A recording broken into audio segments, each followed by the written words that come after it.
कालिदास नावाचा कवी आणि खूप महान विद्वान व्याख्याता होता। तो त्या विद्वान म्हणजे तो इतका विद्वान होता, तो अनेक राज्यात जाऊन त्या राजाबरोबर चर्चा वाद संवाद करून तो त्यांना हरवायचा। इकडं विक्रमादित्याला सुद्धा खूप अहंकार झाला होता का माझ्या राज्यामध्ये कालिदासासारखा महान बुद्धिवान कवी आहे। सरस्वतीला सहन झालं नाही। सरस्वतीने विचार केला, थांबा आता म्हणे याचा एक दिवशी आपण अहंकार घालूया। आणि एक दिवशी असाच एका राज्यातून तो व्याख्यात देऊन आलेला, खूप काही पैसा पाणी मिळालेलं, मान पान प्रतिष्ठा मिळालेली आणि रस्त्याने चालला होता। सरस्वती मातेने एका रस्त्याला एक झोपडं तयार केलं आणि आतमध्ये बसलेली, याला तहान लागलेली, पाण्याचा शोध घेत घेत तिथपर्यंत जातो तो आणि तो आवाज देतो बाहेरून, कोणी आहे का? त्यावेळेला वृद्ध स्त्रीचा रूपात आलेली सरस्वती माता बोलते, कोण आहे? तेव्हा कालिदास बोलतो, मी एक प्रवासी आहे। ती वृद्ध महिला बोलती, प्रवासी तू कसा असशील? प्रवासी तो चंद्र सूर्य दोन आहेत। तो म्हणतो, नाही मी एक हत्ती आहे। तेव्हा ती बोलते, अरे हत्ती तर नख आणि केस आहेत, ते किती कापले तरी वाढतात, तो हत्ती पण नाहीस। त्यावेळेला त्याला खूप राग येतो। ते बोलतो, पाणी मिळेल का माता मला? मी एक मूर्ख आहे। त्यावेळेला सरस्वती माता बोलते, अरे तू मूर्ख नाही म्हणे, ज्या राजाने तुला त्याच्या राज्यात ठेवले ना अहंकारी विद्वानाला, खरा तो राजा मूर्ख आहे। आणि मग कालिदासाला एवढा पश्चाताप होतो आणि तो जातो। ज्या वेळेला पाहतो समोर वृद्ध आजी आहे, पण तिच्या पायावर नतमस्तक होतो, वर पाहतो तर त्यावेळेला सरस्वतीच्या रूपात आजीबाई सरस्वतीच्या रूपात प्रगट होतात आणि कालिदासाला दर्शन देतात। म्हणून अहंकार असा भल्या भल्याला झालाय आणि भल्या भल्याला भगवंताने सबक शिकवल्याशिवाय राहिलेले नाही। तुम्हाला जीवनात मिळवायचंय ना, ज्ञान मिळवा, भक्ती साधना हे करा। ज्ञान असं धन मिळते। ज्ञान माणसाला म्हणजे प्रगती पथावर नेते, धन अधोगतीला नेते। ज्ञानाचा कोणी वाटा मागत नाही, चोर चोरी करत नाही। धन असेल ना तुमच्याकडं, तुमचा भाऊ वाटा मागन, त्याला चोराची भीती आहे, त्याला भाऊबंदाची भीती आहे, सगळ्या गोष्टीचं धनाला भीती आहे, तशी ज्ञानाला नाही। आणि ज्ञान असं असावा जिथं टाकलं तिथंच बसावं, परफेक्ट ज्ञान असावं। त्याचं थोडक्यात एक सांगायचं, कसं असतं, ज्ञान कमवण्यामध्ये आयुष्य भरपूर गेलेलं असतं, पण एकदा ज्ञान कमवलं का मग मालामाल असतो। एक अशी रस्त्याने गाडी चालली होती आणि गाडी बंद पडती। आता तो गाडीवाला काय कमी ज्ञानी होता का? पण प्रत्येक गोष्टीचं ज्ञान प्रत्येकाकडे असतं असं नसतं।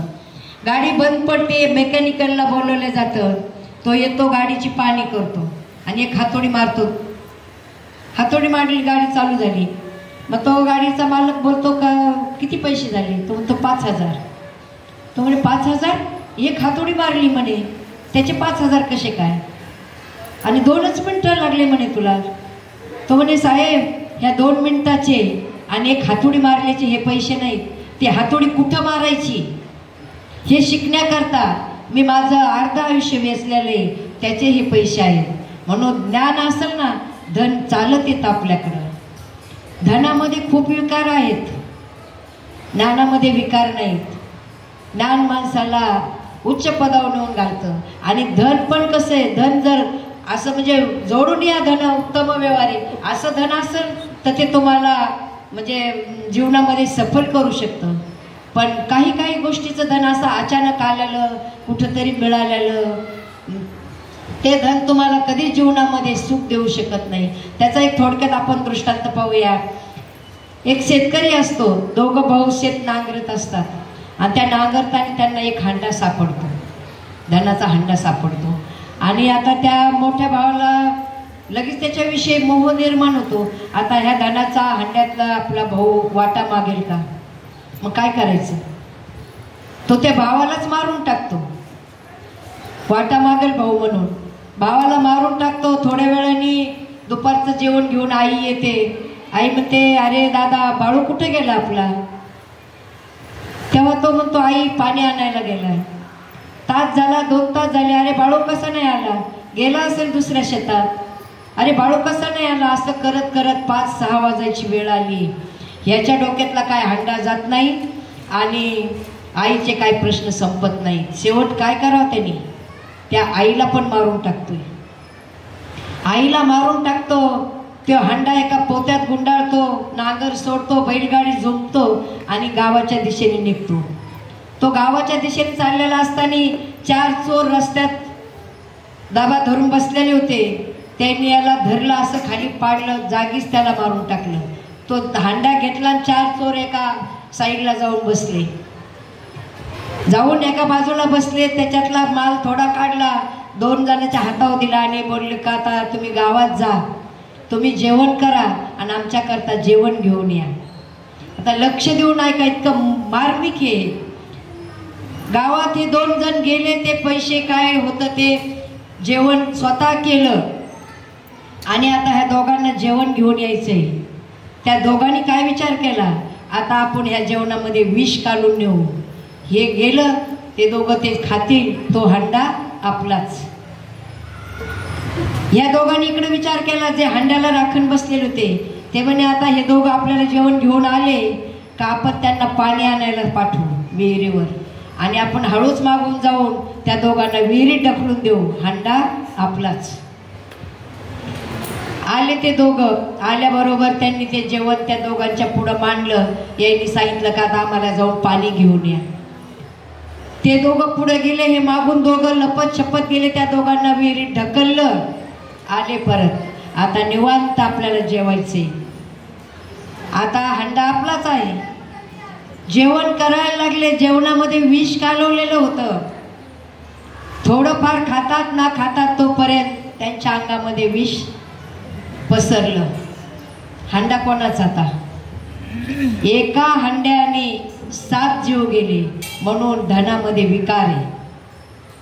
धन फक्त नीतिमत्तेने कमवा आणि त्याच पद्धतीने जीवनामध्ये त्याचा वापर करा.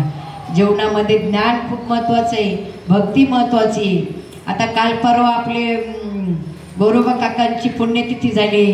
त्यावेळेला महाराजांची इच्छा होती का गोरोबा काकांच्या जीवनावर थोडंसं बोला म्हणून, पण त्या दिवशी बी माझी तब्येत नीट नव्हती आणि आज पण नाही. पण सेवके करावे सांगितले काम, तेथे मी तूपण कामा नाही. त्याने फक्त 5 मिनिटात आपण धावतं गोरोबा काकांचं चरित्र पाहूया. गोरोबा काकांचा जन्म तेरणा नदीच्या काठावर तेर या गावामध्ये. वडिलाचं नाव महादू आणि आईचं नाव रखुमाई. यांच्या पोटी 1276 साली गोरोबा काकांचा जन्म झाला. वडील भगवत भक्त असल्यामुळे गोरोबा काकांना बाळकडू आई वडिलाकडूनच आलेलं. लहानाचं मोठे होत होते भक्तीमध्ये. त्याच्यामध्ये त्यांचा एवढा म्हणजे हातखंडा होता. 24 तास हाताने काप आणि मुखाने नाम चालू असायचं. आई वडील थकलेले आहेत, आता वडिलाच्या हातातलं काम घेतलं पाहिजे. आता आपल्याला धावतं जायचंय, वडिलाच्या हातातलं काम घेतलं पाहिजे.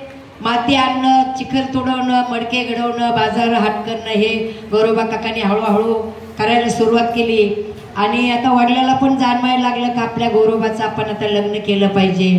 त्यावेळेला गोरोबा काकाचे वडील बोलतात, बाळा संसार एकट्याच्याने होत नसतो. तू जरी माझ्या हातातलं काम घेतलं तर तुला मदतीला कोणीतरी पाहिजे. आता आम्ही पण थकलो आहोत, तेव्हा तुझं लग्न करावं अशी आमची इच्छा आहे. आणि पाता पाता ढोकीमध्ये एका असा भगवत भक्त त्यांची मुलगी संती हिच्याशी गोरोबा काकांचा विवाह झाला. सुंदर असं जीवन चाललेलं होतं. भक्तिमय वातावरणामध्ये संसार आणि परमार्थ दोरीत चाललेला होता, ताला सुरात चाललेला होता. त्यांना पुढे चालून एक मुलगा झाला. ह्या सगळ्या कथा आपण ऐकलेल्या असतात. पण तुका म्हणे पापे जाते संतांचे जपे. म्हणून हे संतांच्या चरित्राचे वर्णन करायचं असतं आणि आपले पाप घालायचे असतात.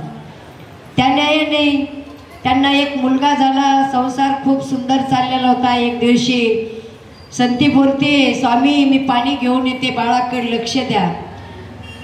गोरोबा काका एकदा भजनाला सुरुवात झाली की ते विधेयी व्हायचे. त्यांना समाधी लागायची. ते चिखल तुडत होते, चिपळ्या वाजवत म्हणजे भजन चालू होतं. समाधी लागलेली त्यांना. मूल किती रडतंय हे त्यांना ऐकायला आलं नाही. मूल रांगत चिखलात आले, नवे नवे पाया खाली तुडवले. ते आहे पाय का बघ. नवलाची गोष्ट ऐक सखे बाई, नवलाची गोष्ट ऐक सखे बाई, कुंभाराने बाळ तुडविले पायी, तुडविले पायी. बेभान झालेले होते ते. आणि त्यांनी आपल्या पायाखाली चिमुरड्या बाळाला तोडून रक्त बंबाळ सगळं चिखल झालेला, सगळं शरीर विस्तीर्ण झालेलं. ज्या वेळेला संती पाणी घेऊन येते आणि तो सीन पाहिल्याबरोबर ती एवढी जोरात ओरडते. आणि त्या ओरडल्यामुळं गोरोबा काकाची समाधी भंग होती. आणि माझी समाधी भंग का केलीस म्हणून गोरोबा काका चिडतात आणि हात वर करतात. हात वर मारायला केलेला हात इकडं ती बोलते, तुम्हाला तुमच्या पांडुरंगाची शपथ आहे, मला माराल तर, माझ्या अंगाला हात लावाल तर. बस तिचा मुलगा गेला. गोरोबा काकाचा संसार तिथंच थांबला. पुढं चालून काय करायचं ही माहेरी जाते आणि वडिलाला सांगते, माझ्या वंशाला दिवा पाहिजे, काहीतरी करा. माझी लहान बहीण आहे, ती माझ्या नवऱ्याबरोबर तिचा विवाह लावून द्या, त्या निमित्ताने तिला मूलबाळ होईल आणि आमच्या संसाराला वंश भेटेल. झालं, तिचं पण लग्न झालं. हे योगायोग सगळ्या काही गोष्टी असतात. आणि ज्या वेळेला लग्न झालं, यांना वाटं लावायच्या वेळेला आईवडिलांनी काय बोलावं. ज्याप्रमाणे माझ्या मोठ्या मुलीला आमच्या वागवलं, त्याप्रमाणे आमच्या लहान्या मुलीचा सांभाळ करा. आता संपला, आता गोरोबा काकाचा विषय संपला. पुढं चालून या दोघी अशा म्हणजे टेन्शनमध्ये, आता हिला करून आणलं, आपलं तर वाटोळं झालंच होतं, आपल्या बहिणीला करून आणलं, तिच्याशी पण संसार करत नाही. आणि एक दिवशी 2 हात दोघींनी अंगावर घेतले. आणि ज्या वेळेला गोरोबा काकाला जाग आली का आपण आपल्या देवाची शपथ मोडली आणि त्यांनी जाऊन ते हात तोडले. ज्या वेळेला हात तोडले त्यावेळेला इकडं जगाच्या बापाला थरथर कापायला लागले, घाम फुटला. आता माझा गोरोबा काय करेल. त्यावेळेला पांडुरंग परमात्म्याने रुक्मिणी मातेला सांगितलं, रुक्मिणी आता आपल्याला जायचं आहे, गोरोबा काकाचा संसार आपल्याला करायचा आहे, त्याचा रोजच्या रोटीचा प्रश्न आपल्याला सोडवायचा आहे. आणि रूप बदललं, गरुड गाढव झालाय, रुक्मिणी माता सावळी आणि पांडुरंग परमात्मा सावळा हे रूप घेऊन आले.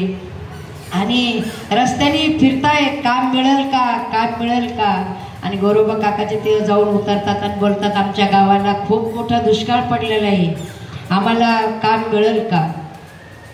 त्यावेळेला तुला पगार किती द्यावा लागेल विचारलं तेव्हा जगाचा बाप म्हणतो, आम्हाला काही नको, वस्त्रीवर झोपायला आणि पोटाला 2 टाईम खायला दिलं, बस झालं. आणि झालं, दुसऱ्या दिवशीपासून देवाचा कार्यक्रम सुरू झाला. माती आणायची, चिखल तोडायचा, मडके गाडवायचे, मार्केटला न्यायचे. ज्या मातीला देवाचा हात लागला आहे ते मडके विकायला काय वेळ लागणार आहे का. असं करत करत मग पुढे चालून पांडुरंग परमात्मा म्हणजे सावळ्या तो बोलतोय गोरोबा काकाला, गोरोबा काका आता पंढरपूरला जावं वाटते, वारी आली. आता वेगवेगळ्या विचारवंतांनी वेगवेगळे मतं मांडलेली. तर आता काही ठिकाणी तिथंच नामदेव महाराजांचं कीर्तन होतं असं आहे आणि काही ठिकाणी पंढरपूरला गेलेले. आपल्याला जे योग्य वाटतं ते दृष्टांत असतो ना, तो सिद्धांतापर्यंत नेण्याकरता असतो. मग तो आपण कसाही बदलू शकतो, फिरू शकतो. चला, त्याच गावात समजा नामदेव महाराजांचं कीर्तन होतं आणि हे कीर्तनाला जातात. तिथं टाळ्या वाजवा, टाळ्या वाजवा. आणि गोरोबा काकाला काही लक्षात नाही, वर हात केले, टाळ्या वाजवल्या. टाळ्या वाजवता वाजवता त्यांना ते पूर्ण हात तयार झाले. आणि इकडे संती पाते गोरोबा काकाची बोटं त्या फडक्याने बांधलेले हात बाजूला गेले, ते फडकं आणि बोटं वर आले. तर गोरोबा काका टाळ्या वाजवतायत. तिला एवढा आनंद झाला, ती पळतच गेली गोरोबा काकाच्या तिथे. आणि ते गोरोबा काकाचे हात पाहून मनातच ती पांडुरंग परमात्म्याचं स्मरण करते. काल गोरोबा काका तुमचे भक्त आहेत म्हणून तुम्ही त्यांचे हात त्यांना परत दिले. माझ्या बाळाचं काय, माझ्या बाळाचं काय म्हणेपर्यंतच रुक्मिणी माता त्या बाळाला घेऊन पुढे येते आणि बाळ संतीच्या हातात देतं. साधा वया भक्ती काज नाही लाज धरित, भगवंत भक्ताचं काय म्हणून करत नाही, कुठल्याही कामाची भगवंताला लाज वाटत नाही. अशा न्यायाने या गोरोबा काकांचं पण आपण आजच्या याच्यात थोडक्यात चरित्र पाहिलं. संताचे चरित्र कुठं असे एवढं थोड्या वेळात ते बी आपल्यासारख्याने शक्यच नाही. पण आपल्या बळे नाही मी बोलत सखा भगवंत वाचा त्यांची, साळुंकी मंजुळ बोलत शिवानी, शिकविता धनी वेगळाची. म्हणून जीवनामध्ये नम्र व्हा, भक्त व्हा, साधना करा. साधनेचं फळ कधीच वायाला जात नाही. नम्रपणा आता जीवनामध्ये इतका महत्वाचा आहे. एका वाक्यात नम्र झाला भूतान तेले कोंडिले अनंता. थोडक्यात सांगत झालं, घर किती मोठं आहे, घरा एवढा दरवाजा आहे का? नाही. दरवाजा एवढं कुलूप आहे का? नाही. कुलूप एवढी चावी आहे का? चावी किती बारीक आहे, सगळं घर त्या चावीच्या ताब्यात आहे का? नाही. तसं चावीसारखं लहान बना आणि सगळ्यांना तुमच्या ताब्यात घ्या. तुकाराम महाराज उगाच म्हटले का लहानपण दे गा देवा, त्याच्यात फायदा त्यांना दिसला म्हणूनच लहानपण मागितलं. म्हणून तुम्ही आम्ही सुद्धा लहानपणच देवाकडे मागायचं, लहानच व्हायचं. नम्र झाला तरच तुम्हाला काहीतरी भेटेल. मुंगी होऊन साखर खा, हाती होऊन लाकडं फोडू नका. म्हणून आजच्या या शिवप्रसंगी अक्षय तृतीयेच्या निमित्ताने हे प्रवचन रूपे पुष्प देवदेवतांच्या चरणी समर्पित करण्याची संधी मला मंडळाने दिली. त्याबद्दल मी शतशः त्यांचे आभार मानते आणि माझ्या वाणीला इथंच पूर्णविराम देते. न्यूनते पुरते अधिकते सरते, करुणी घ्यावे तुमते विनवित असे. बालक बोबडा बोली का वाकुड्या विचका पावली, ती चोज करुणी माऊली. रेजे जेवी या न्यायाने माझी ही झालेली प्रवचन रूपी सेवा सर्व देवदेवतांच्या, ज्ञानोबा तुकोबा पंढरीस परमात्मा, तसेच माझे सद्गुरू सुखनिवासी वैकुंठवासी ब्रह्मलीन वेदांतचार्य तुकाराम शास्त्री महामुनी, तसेच माझे आईवडील यांच्या चरणी समर्पित करते आणि माझ्या वाणीला इथंच पूर्णविराम देते. विठ्ठल विठ्ठल विठ्ठल पुंडलिक वरदारी विठ्ठल श्री ज्ञानदेव तुकाराम पंढरीनाथ भगवान की जय. माऊली ज्ञानेश्वर महाराज की जय. जगद्गुरु संत तुकाराम महाराज की. शांती ब्रह्म एकनाथ महाराज की जय. बाळूमामाच्या नावानं चांगलं, मायकामना त्याच्या नावानं चांगलं. प्रभू रामचंद्र भगवान की जय. पवन सुत हनुमान. नमः पार्वती पते शिवा हर हर महादेव.